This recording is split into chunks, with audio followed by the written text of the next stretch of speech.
Hello students, science की class में आपका स्वागत है। आज मैं फिर से साइंस का पार्ट केमिस्ट्री का एक चैप्टर लेकर आया हूँ, अम्ल क्षारक एवं लवण।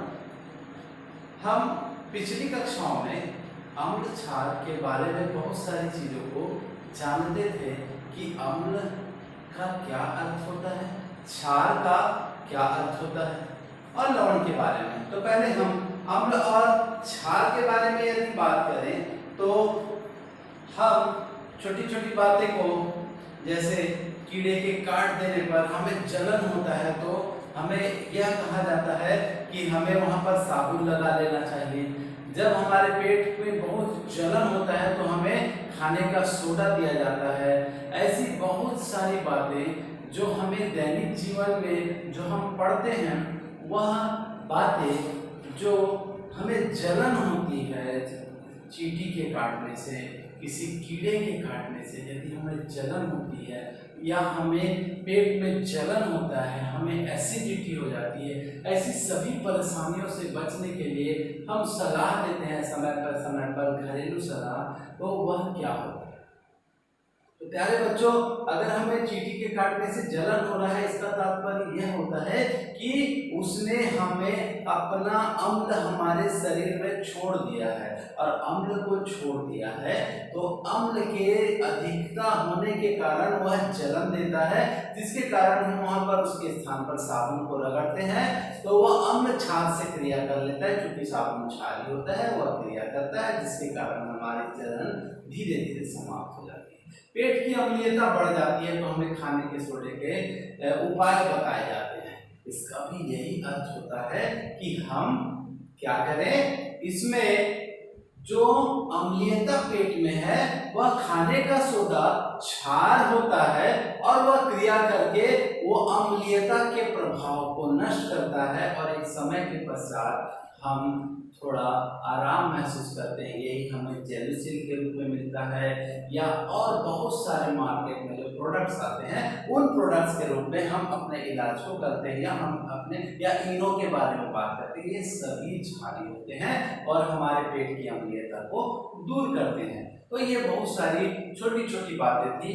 अब अम्ल और क्षार के ऐसे ही बहुत सारे आपको स्रोत दिखाई पड़ेंगे जो प्राकृतिक स्रोत हैं। जैसे इमली के बारे में कह दूं, मैं सेब के बारे में कह दूं, आपको मैं टमाटर के बारे में कह दूं, ये सभी हमारे प्राकृतिक स्रोत हैं। जैसे इमली में टार्टरिक अम्ल पाया जाता है, सेब में मैलिक अम्ल पाया जाता है, और हमारा जो टमाटर होता है उसमें ऑक्जेलिक एसिड पाया जाता है, एक विनेगर होता है और उसमें एसिटिक एसिड पाया जाता है। ऐसी प्राकृतिक स्रोत है। क्षार के रूप में चूना को बोला जा सकता है, खाने के सोडे को बोला जा सकता है। ये सब सोर्स ऑफ बेस है। क्षार के बहुत सारे स्रोत हैं जो हमें प्राप्त हैं, और ये हमें ज्ञात भी होने चाहिए। परीक्षाओं में इसे पूछ देता है, अम्ल के दो स्रोतों के नाम दीजिए। जैसे कि हम जानते हैं चींटी के काटने से हमें ऑक्जेलिक एसिड मिलता है, वो ऑक्जेलिक एसिड होती है चींटी में। अब हम जानेंगे अम्ल और क्षार को पहचानने के तरीके। सामान्यतः तो हम जानते हैं अम्ल स्वाद में खट्टा होता है और क्षार स्वाद में कड़वा होता है। इसके और भी जो लेबोरेटरी टेस्ट है, जो सामान्य टेस्ट, जो लिटमस पत्र होता है, नीले लिटमस पत्र को अगर किसी अम्ल पर डुबा देने पर वह लाल हो जाता है तो वह अम्ल होगा, वह विलयन अम्ल होगा। यदि किसी लाल लिटमस पत्र को किसी विलयन में डुबाने पर यदि वह नीला हो जाता है तो वह निश्चित ही क्षार होगा। ऐसी ही बहुत सारी पहचान को हम पहचान सकते हैं, बता सकते हैं कि इन तरीकों से कि हम अम्ल किसे कहते हैं और क्षार किसे कहते हैं। हम आगे के टॉपिक में ये भी बात करेंगे कि जब अम्ल है वह, जब यहाँ पर देखें अम्ल क्षार जब धातुओं के साथ जब क्रिया करते हैं तो वह क्या बनाते हैं। तो हम देखें अम्ल जब धातु के साथ क्रिया करता है तो लवण और हाइड्रोजन बनाता है। हमने रिएक्शन के माध्यम से देखो अम्ल के रूप में हाइड्रोक्लोरिक अम्ल लिया है और धातु के रूप में ठोस जिंक को लिया है। जब हमने क्रिया कराया तो पाया ZnCl2 और हाइड्रोजन गैस आपको संतुलित करता हुआ दिखाई पड़ रहा है। 2 हाइड्रोजन है, 2 हाइड्रोजन मुक्त होता हुआ दिखाई पड़ रहा है। Zn था, उसके साथ 2 क्लोरीन जुड़ गया तो Cl2, तो ये क्या हुआ, लवण बनाया और ये हाइड्रोजन गैस मुक्त किया। इसी प्रकार जब हम इसके बारे में बात करते हैं कि क्षार धातु के साथ क्रिया करता है तो क्या, तो हमने देखा जब क्षार धातु के साथ क्रिया करता है तो भी लवण और हाइड्रोजन गैस मुक्त करता है। तो हमने देखा ये बनाता है Na2ZnO2 plus H2 hydrogen gas, अर्थात सोडियम हाइड्रोक्साइड जो क्षार है धातु के साथ क्रिया करते हैं और जब गर्म किया जाता है तो सोडियम जिंकेट बनाता है, सोडियम जिंकेट बनाता है। तो ये थे कुछ प्रयोग, इसके बारे में हमने देखा तो हम एक निश्चित हो गए कि जब अम्ल धातु के साथ क्रिया करता है तो वह लवण के साथ जल देता है और जब क्षार भी धातु के साथ क्रिया करता है तो लवण के साथ हाइड्रोजन गैस देता है। और अब हम चलेंगे अम्ल धातु कार्बोनेट एवं हाइड्रोजन कार्बोनेट के साथ क्रिया करता है तो क्या होता है। अम्ल, ये अम्ल हुआ एसिटिक हाइड्रोक्लोरिक अम्ल, ये कहा धातु के कार्बोनेट, धातु सोडियम है, कार्बोनेट CO3, और हम हाइड्रोजन कार्बोनेट अर्थात हाइड्रोजन कार्बोनेट ये है। तो जब अम्ल होता है धातु के कार्बोनेट से क्रिया करता है तो लवण बनाकर जल और CO2 गैस मुक्त करता है। इसी प्रकार जब अम्ल धातु के कार्बोनेट हाइड्रोजन कार्बोनेट के साथ क्रिया करता है तो भी लवण के साथ CO2 गैस और जल मुक्त करता है। इसी प्रकार हमें पूछता है कि बताइए अधात्विक ऑक्साइड की प्रकृति क्या होती है।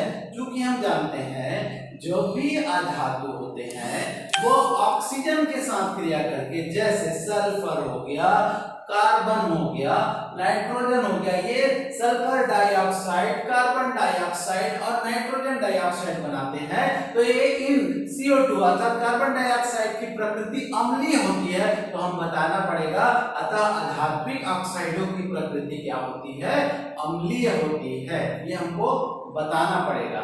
इसी प्रकार से जैसे हमने अम्ल और क्षार में कुछ प्रश्न में पढ़ूंगा आपके सामने कि कुछ सूचक होते हैं जो गंध देते हैं। जैसे हम जानते हैं प्याज को काटने पर, गुलहड़ के पौधे का, और ऐसे बहुत सारे सूचक जो गंध देते हैं। जो सूचक का क्या तात्पर्य, जो किसी प्रयोग में अपनी प्रतिक्रिया को देते हैं और उससे कुछ एक परिणाम स्वरूप एक रासायनिक जो क्रियाफल निकलता है उसे ही क्या कहते हैं, सूचक कहते हैं। जैसे हम बचपन में ये भी देखा था कि अगर सब्जी का दाग हमारे कपड़े पर लग जाए और यदि हम उस पर साबुन लगाते हैं तो वहां पर उस जगह पर उसका रंग बदल जाता है, वह लाल सा हो जाता है। तो यहाँ पर वो जो सब्जी का रंग था वो एक सूचक का कार्य किया, जिस पर साबुन लगा तो एक रिएक्शन हो जाता है। वैसे ही सूचक होता है, एक सूचक होता है घ्राण सूचक, ऐसा सूचक जिसे हम सूंघ सकते हैं। जैसे हम बोलते हैं ना बहुत खट्टी खुशबू आ रही है, कहाँ से आ रही है, तो आम कटता है तो हम आप आसानी से बता सकते हैं कि हाँ ये आम के कटने का बू है, या ऐसी कुछ खट्टी चीजों की बू। जैसे विनेगर है, विनेगर का जो उसकी गंध होती है वो हमें समझ में आ जाती है कि विनेगर है, खट्टेपन का गंध। तो ये जो सूचक है जो सूंघने होते हैं वह घ्राण सूचक होता है। यह कभी कभी पूछता है कोई दृष्टिबाधित व्यक्ति है वह किस प्रकार के सूचक को सूंघ पाएगा, जान पाएगा, तो हम उसे बताएंगे घ्राण सूचक को ही सूंघ पाएगा। इसी प्रकार अम्ल और जब धातु आपस में क्रिया करते हैं तो एक रासायनिक क्रियाफल निकलता है, जिसके कारण मैंने बताया लवण और हाइड्रोजन गैस निकलता करते हैं। ऐसे ही एक प्रश्न होता है, अचार को तांबे एल्युमिनियम के बर्तन में क्यों नहीं रखा जाता है? क्योंकि अचार अम्लीय होता है और वो धातु के साथ क्रिया कर लेता है, जिसके कारण वह एक प्रकार का बर्तन को खराब कर देता है, क्योंकि अम्ल की क्रिया जब धातु से होगी, इसलिए धात्विक बर्तनों पर हमें अचार नहीं रखने चाहिए और हम प्रायः रखते भी नहीं है। चीनी बर्तनों का प्रयोग करते हैं जो कि अम्ल के साथ कोई क्रिया नहीं करता है। ऐसे ही एक प्रश्न है, मध्याह्न भोजन करते समय थोड़ी सी सब्जी कुसुम के कपड़ों पर गिर गई, घर जाकर जब उसने उस स्थान पर साबुन लगाया तो कपड़ा लाल हो गया, इसका कारण बताइए। तो इसका कारण यही है जो मैंने बताया था कि कुसुम ने जो साबुन लगाया वहां पर क्या हुआ, उस सूचक के द्वारा कार्य हुआ और एक रासायनिक क्रिया हो गई, जिसके कारण उसका कपड़ा लाल हो जाता है। ऐसे ही सुरेश एक दृष्टिबाधित छात्र है, वह किन किन सूचकों का प्रयोग कर अम्ल एवं क्षार की पहचान कर सकता है? जो कि वो व्यक्ति दृष्टिबाधित है तो वह निश्चित ही अम्ल एवं क्षार को ही सूंघ कर घ्राण सूचक के माध्यम से ही जानकारी दे सकता है।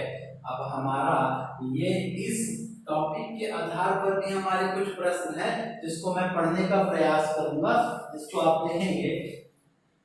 धातु की तनु हाइड्रोक्लोरिक अम्ल से होने वाली अभिक्रिया को एक उदाहरण द्वारा समझाइए।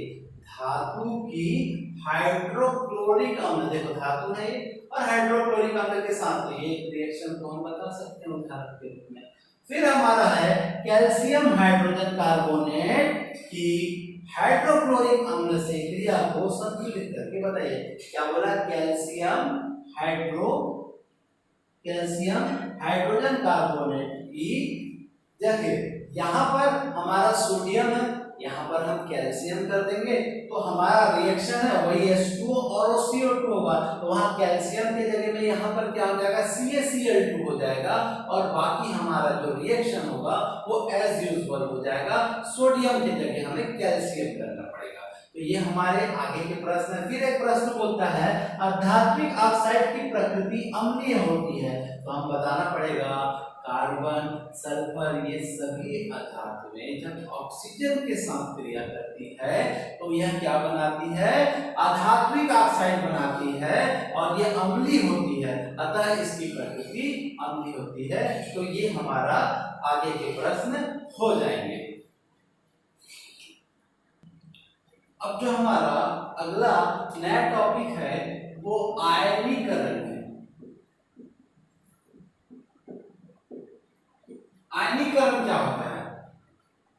आर्हीनियस ने अपने प्रयोगों में बताया कि जब किसी अम्ल के जलीय विलयन को जब जल में घोला जाता है या अम्ल का जलीय विलयन दिया जाता है तो उसमें उसके धनात्मक आयन और ऋणात्मक आयन वियोजित होते हैं। इसी प्रकार क्षार को भी जब जलीय विलयन के रूप में लिया जाता है तो उसके भी जो आयन होते हैं, धन आयन और ऋण आयन, अलग अलग भागों में वियोजित हो जाते हैं और ये वियोजन होता है उनकी सांद्रता पर निर्भर करता है और उस विलयन की क्षमता पर निर्भर करता है और ये वियोजन की घटना को ही क्या कहते हैं?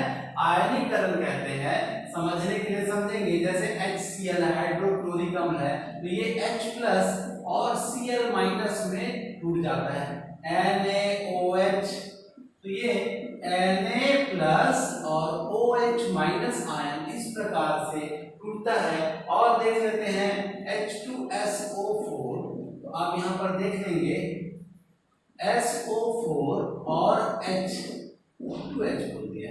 इस प्रकार से क्या हुआ, माइनस में टूटा और ये माइनस में टूटा और ये प्लस में टूटा। तो यहाँ पर आपको दिखाई पड़ जाएगा, या हम इसे ना लेके ये सामान्य उदाहरण को ले तो ज्यादा बेहतर है। ये हमें दिखा रहा है कि जलीय विलयन में लिया जाए तो H+ आयन और माइनस आयन में वियोजित हो रहा है। ये इसके परिभाषा को चरितार्थ कर रहा है। ऐसे ही हमें पूछता है कई बार, अम्ल और क्षार पहचानिए।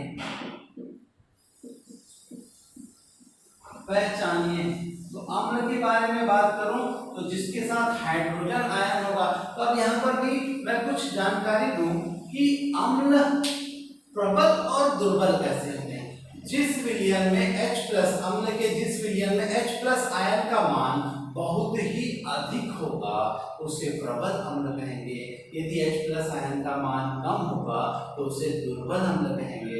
इसके विपरीत क्षार में भी यही बात किया जाएगा।